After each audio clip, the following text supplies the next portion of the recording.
Hello and welcome to this building information modeling presentation. My name is Souladaki, I'm a civil engineer.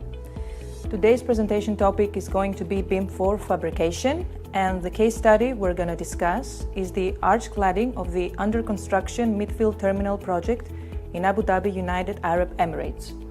First of all, we're going to see some facts and figures, general facts and figures of the project. The client is Abu Dhabi Airports. The designer for the architectural scope is KPF. For the structural scope is Arup. The main contractor is a joint venture of CCC, TAF Construction and Arabtech. The total built-up area of the new building will be around 700,000 square meters. The contract value was $3 billion, and the terminal is expected to open around the fourth quarter of 2019. This new building will consist of 4 piers and a central processor. This central processor consists of a roof which is supported on a steel structure. This steel structure will have cladding externally and internally, and this steel structure will support this central processor's roof and is 390 meters at its widest point. Internally, all this support has 18 arches from 65 to 180 meters arc length. The maximum height is 52 meters, and 36 backstays from 18 to 46 meters length. And CCC scope was to create the arch cladding and the necessary fixings and fixtures for this cladding. What we received initially was this setting out model. What we created was a panel division in LOD 300, and for those that don't remember, LOD is the level of detail of the model. And what was needed to be created was the LOD 400 model, and for this reason, a setting out model of green points was created, and this green point represented the edge of each panel and were used for the automated process for this panel creation, and we're going to see it furthermore. What we received was the elevations and supporting system details, these drawings, and also the supporting system details that were used to create all the subframe of this cladding. Now, what needs to be created? First of all, we had to create the cladding, which consisted of flat panels and curved panels. And also, what other was needed to be created was the cladding supporting system, which consisted of the flat and curved panel subframe and the top connection and the bottom connection to the steel structure. As we said before, we used automated process to create all this cladding. We have to emphasize that the total panel number was around 20,000. So it was very difficult to do all this process manually.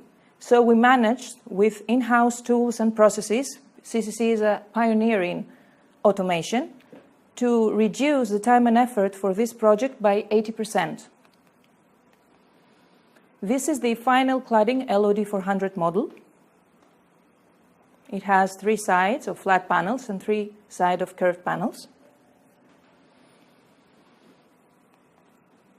And furthermore, we had to proceed to the fixation of the modeling, of the fixation and coordination with the main steel structure. For the top fixation, we used automated processes and manual adjustments.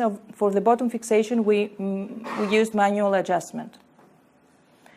This is the top fixation. You can see that everything is coordinated with the steel structure, and the same goes for the bottom fixation. And this is a video of the outcome of the subframe and the top fixation and bottom fixation. And when we zoom in, you will see the level of detail that was produced in the model. You can see the subframes, the top fixation. You can see how the model is coordinated, the bottom fixation. Now the steel structure model will be on. And you will furthermore see the coordination and the level of detail this model has. And this is the final composite LOD 400 arch model we created. Now, regarding the fabrication process, every arch and every backstay had a different data sheet. What we did was to extract work orders for each arch and each backstay. There was a datasheet that had all the necessary information, which drawings were used, for which arch or backstay we speak. And we had fabrication datasheets with all the necessary dimensions in detail. And we also had corresponding Excels that had all this information in this datasheet. Now, regarding the work order extract for the aluminum frame and angles, we had the same process, a datasheet. You can see in this legend what needed to be extracted from the model. And these are the fabrication datasheets for the subframe and the angles, the aluminum angles. Regarding the installation process now, when the project started to be constructed, they asked us from the site, in order to assist them, to give them the coordinates of each panel. So, in order to do this, we created a setting out coordinate model. This model had 3 colors. Each color represented a side of the arch, red for top, green for right, yellow for left. And every line has a unique number at each start and end, which represents the coordinate.